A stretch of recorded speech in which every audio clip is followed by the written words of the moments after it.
Personnellement, j'évite de mentir parce que j'ai pas envie de décevoir ou de trahir les personnes qui sont en face de moi, surtout si c'est des personnes auxquelles je suis attachée, des gens que j'aime, parce que c'est très dur de regagner leur confiance après.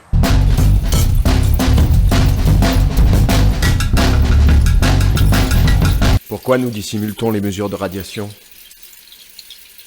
Quelle dose recevons-nous?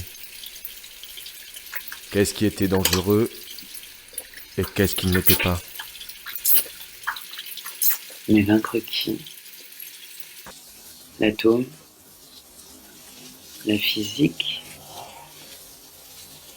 L'univers? Et pour le thorium, 14 milliards, 50, 100, 200 ans. Mais plus loin, ma conscience ne sait pas. Je ne comprends plus ce qu'est le temps. Et moi dans tout ça. Comment informer les médecins si seulement j'avais un certificat? On nous a fait signer un document de confidentialité. Je me suis tu. Et même si on m'avait autorisé à parler, à qui j'aurais bien pu raconter tout cela? Par exemple, un politicien, s'il ment à sa population, vu que la relation, on n'a pas d'affinité avec des gens qu'on connaît pas, on les connaît seulement parce qu'on a confiance en eux, on leur a accordé des tâches que nous on peut pas remplir, de gérer des choses qui sont très importantes mais qui nous dépassent. Donc si ces personnes-là nous ont menti, c'est très compliqué parce que s'il n'y a plus de confiance, il n'y a plus rien. Nous nous désactivons nous-mêmes. Il y a plein de recettes. Une cuillère de fiente doit diluer dans une bouteille de vodka, laisser infuser 2 jours avant de boire. Pour savoir comment vivre, il faut d'abord déterminer les responsabilités. À qui la faute? Au directeur? Aux opérateurs de service? Le monde que reflète la parole est-il vrai? La parole est entre l'homme et son âme.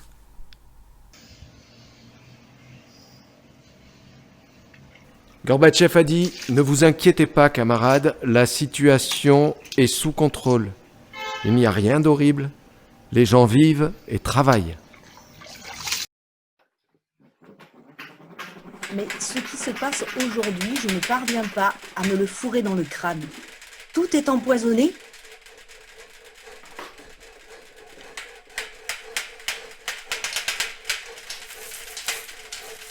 Il faut laisser du pain sur la table, du sel, une écuelle et 3 cuillères. Autant de cuillères que d'âmes dans la maison. J'ai travaillé à l'usine.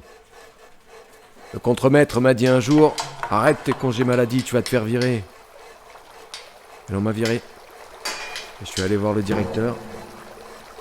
Vous n'avez pas le droit. J'ai travaillé à Tchernobyl, je vous protégeais. Il m'a répondu « Nous ne t'avons pas envoyé là-bas. »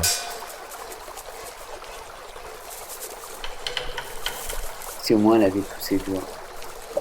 C'est quand même une petite fille. Le pouvoir illimité d'une personne sur quelqu'un d'autre, ce n'est plus de la tromperie, c'est une guerre. Une guerre contre des innocents. Du coup, la population, ce qu'elle fait, elle croit en quelqu'un d'autre ou en quelque chose d'autre. Et elle voudra plus de cette personne qui a menti. Genre vraiment, elle va être... je pense qu'elle va être tranchante. Là, il n'y aura pas d'excuses. Et voilà. Et après, je sais pas comment elle peut changer les choses. Soit, elle va voter pour quelqu'un d'autre, elle va aspirer à d'autres choses. Elle aura vu que le système qui lui était proposé ne fonctionnait pas. Il y a un ras-le-bol, donc il va se manifester. La population va peut-être prendre des devants. Elle demandera des choses nouvelles. Donc soit de façon assez polie, en tant que bon citoyen, et si ça fonctionne pas, va essayer de faire un peu des actions choc ou des manifestations, des choses qui font du bruit en fait.